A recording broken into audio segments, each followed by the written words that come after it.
The air was thick with excitement as Jane and her group of friends packed their bags for a weekend getaway.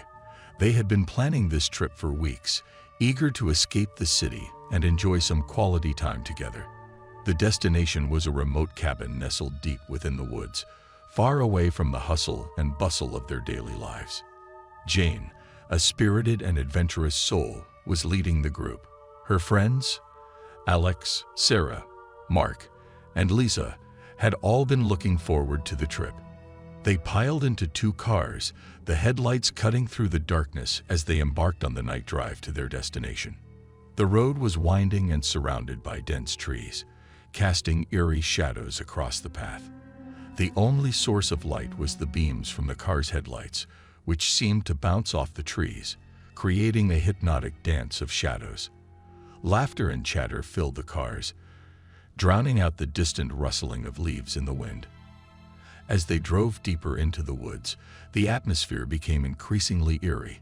The once familiar road now felt unfamiliar and haunting. Jane's excitement started to mix with a tinge of unease, but she brushed it off as her imagination playing tricks on her. Hours passed, and the cabin was nowhere in sight. The GPS signal was weak, and the road seemed to stretch on endlessly. Jane glanced at the time and realized they had been driving for much longer than they anticipated. "Are we lost?" Sarah's voice quivered, her anxiety palpable. The other friends exchanged worried glances, and Jane tried to reassure them. "We must be close. Let's just keep going a little further." The woods around them seemed to close in, enveloping the road in a wall of darkness. Jane's confidence wavered, but she didn't want to admit defeat. Suddenly, the headlights of both cars flickered, casting the area in momentary darkness. Jane's heart raced as she fought to keep her composure. Just as they were about to decide whether to turn back or push forward, a faint glimmer of light appeared through the trees. A sense of relief washed over the group as they followed the light, which led them to a clearing. There, standing like a beacon in the night, was the cabin they had been searching for.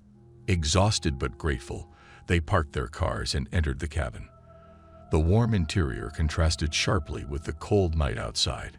Jane felt a wave of relief wash over her as she looked around at her friends, all of them laughing and joking, the tension from the night drive slowly melting away.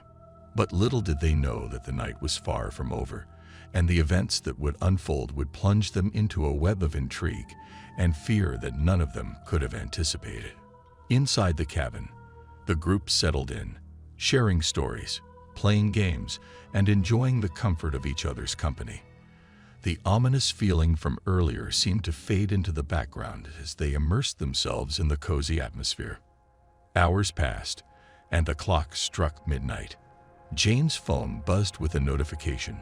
She glanced at the screen, her heart sinking as she read the message. "We're watching you."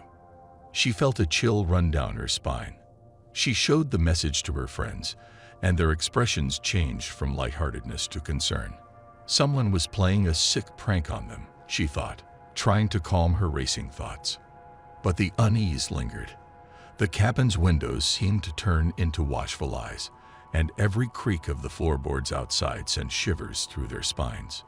Jane suggested they lock all the doors and windows, rationalizing that it was just a prankster trying to spook them. Despite their attempts to carry on with their plans, the sense of being watched refused to fade. They heard strange noises outside, rustling leaves, distant footsteps, and occasional whispers that could have been a product of their imagination or the wind. As the night wore on, their paranoia grew.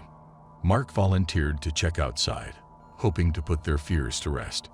He grabbed a flashlight and stepped cautiously into the darkness.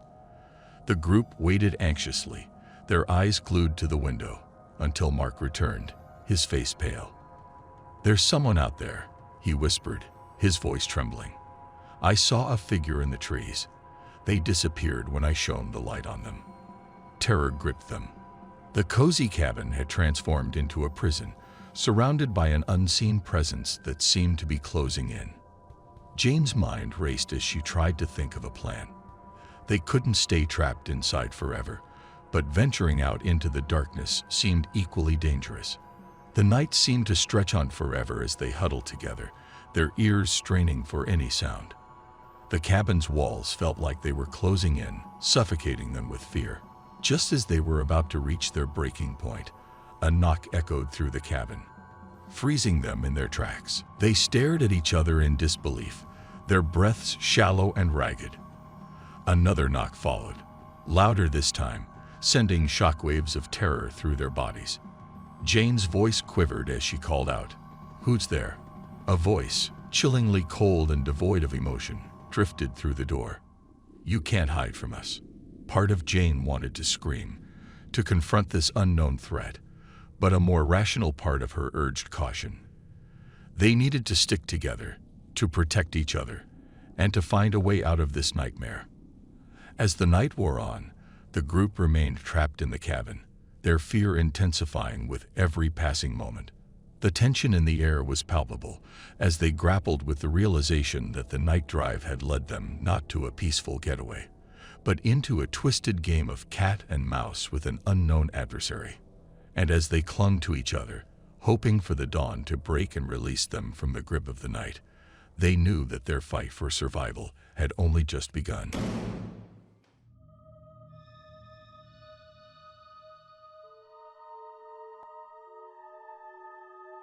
The moon hung low in the inky sky as Carl revved the engine of his old pickup truck.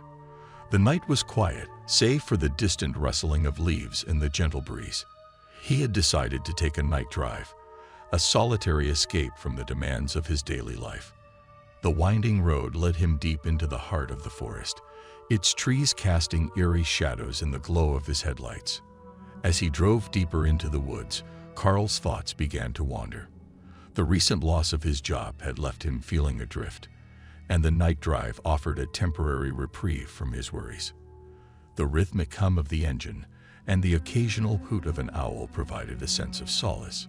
He drove without a specific destination in mind, allowing the road to guide him.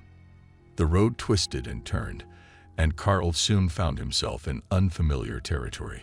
The forest seemed to close in around him, the dense canopy of trees blocking out most of the moonlight. The road became narrower, barely visible ahead. Carl's heart quickened, a sense of unease creeping over him. He glanced at the fuel gauge and realized it was nearly empty. Anxiety gnawed at him as he continued along the dimly lit path, unsure of where he was headed. His phone's GPS was of no use, with no signal out here. Carl's grip tightened on the steering wheel as he considered turning back, but the fear of getting even more lost pushed him forward.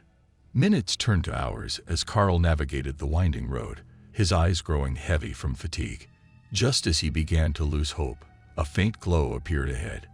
He followed the light, and as he rounded a bend, he came upon a clearing with an old, dilapidated cabin.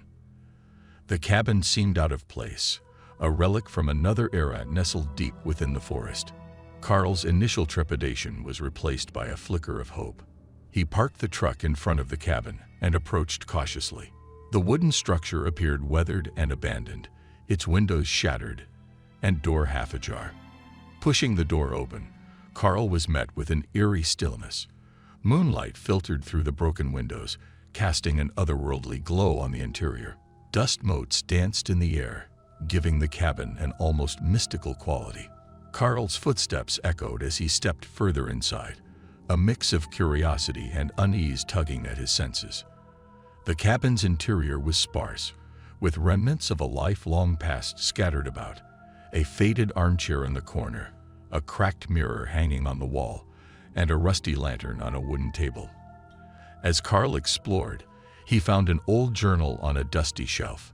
Its pages were yellowed with age, and the writing was cramped and faded. He began to read, the words on the pages recounting the experiences of a man who had once lived in this very cabin. The man had described his own night drive that had led him to this remote place.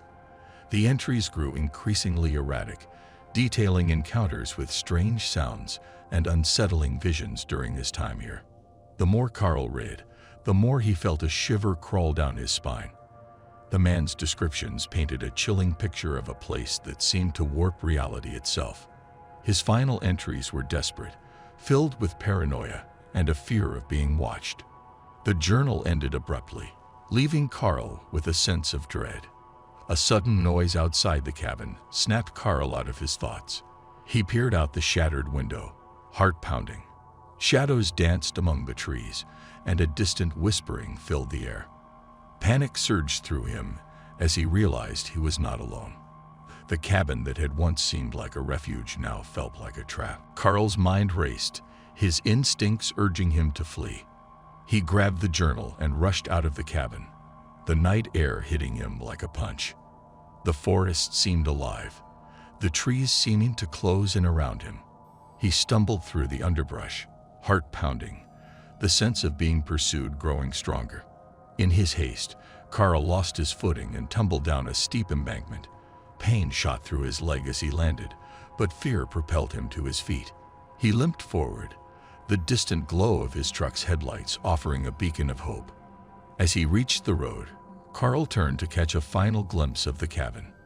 The shadows had receded, and the whispering had faded, but the feeling of unease remained, a reminder of the darkness that had engulfed him. Carl's breath came in ragged gasps as he reached his truck. He fumbled with the keys, the tremor in his hands making it difficult to unlock the door.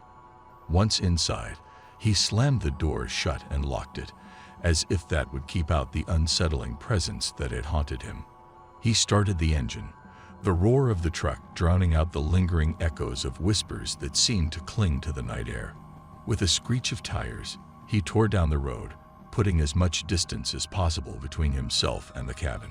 The forest around him blurred into a chaotic mass, a nightmare he desperately wanted to wake up from.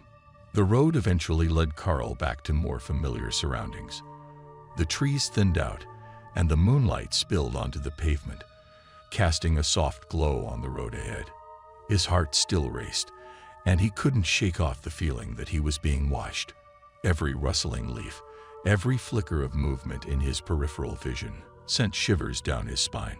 Finally, Carl reached a small town, its warm and welcoming lights a stark contrast to the oppressive darkness he had just escaped. He pulled into a gas station, grateful for the chance to catch his breath and clear his mind. He glanced at the old journal lying on the passenger seat, its pages a haunting reminder of his encounter. After a few moments, he picked up the journal, his curiosity getting the best of him. He flipped through its pages again, this time paying closer attention to the dates. The entries had spanned decades, detailing the experiences of various people who had stumbled upon the cabin. Each story was eerily similar, a night drive that led them to the cabin, followed by strange occurrences, unexplainable visions, and a deep sense of dread. The stories seemed to weave a tapestry of terror, connecting each person's experience to the next. Carl's fingers tightened around the journal as he realized the cabin was not just a physical place. It was a conduit for something inexplicable and malevolent. He couldn't shake off the feeling that he had narrowly escaped its clutches. As the first light of dawn painted the horizon, Carl made a decision. He knew he had to share his story, to warn others about the dangers lurking within the depths of the forest. He would write about his own encounter and the unsettling journal, hoping that his words would find their way to those who needed them. With a determined resolve, Carl pulled out his phone and began typing. He recounted his night drive, his sense of disorientation, and the chilling events that had unfolded. He included every detail, every emotion, and every ounce of fear he had experienced. As he wrote, he felt a weight lifting off his shoulders, as if the act of sharing his story was a way to release the darkness that had taken hold of him. Once his account was complete, Carl shared it on social media and various online forums, hoping that his words would resonate with others and perhaps prevent them from venturing into the forest. He knew that the inexplicable nature of his story might make some skeptical, but he couldn't let that deter him. He had to do whatever he could to ensure that no one else would fall victim to the cabin's sinister grasp. Days turned into weeks, and Carl's story gained traction online. He received messages from people who had experienced similar encounters or who had been warned by his words. It became evident that the cabin's dark history was far-reaching, its influence stretching beyond the confines of the forest. With time, Carl's own fear transformed into a determination to shed light on the cabin's mysteries. He teamed up with others who had shared their stories, and together, they began researching the history of the area, searching for any clues that might explain the cabin's malevolent presence. Their efforts led them to old records, newspaper articles, and even local legends that hinted at the cabin's origins. The more they uncovered, the more they realized that the cabin had been a site of darkness long before any of them had encountered it. It was as if the forest itself held a secret that had been waiting to be unearthed. As Carl and his newfound allies delved deeper, they uncovered tales of disappearances, unexplained phenomena, and the presence of a cult that had once inhabited the area. The threads of the past began to weave a chilling narrative, connecting the experiences of those who had encountered the cabin to a legacy of fear and suffering. With each revelation, Carl's determination grew stronger. He was no longer just a victim. He had become a beacon of warning, a voice for those who had been silenced by the cabin's malevolence. He knew that the darkness couldn't be eradicated entirely, but he was committed to shedding light on its existence and ensuring that no one else would fall victim to its grip. As the years passed, Carl's story became a testament to the power of sharing one's experiences, no matter how inexplicable or terrifying they might be. The cabin in the woods had forever altered his life, but it had also given him a purpose to stand against the shadows and to ensure that others would never have to face the horrors he had endured. And so, Carl's night drive had led him not only into the heart of darkness, but also into a journey of resilience, discovery, and ultimately, redemption. The cabin's secrets would never truly be unraveled, but Carl's willingness to confront them had turned him into a guardian of truth, a guardian who would forever stand against the terrors that lurked in the night.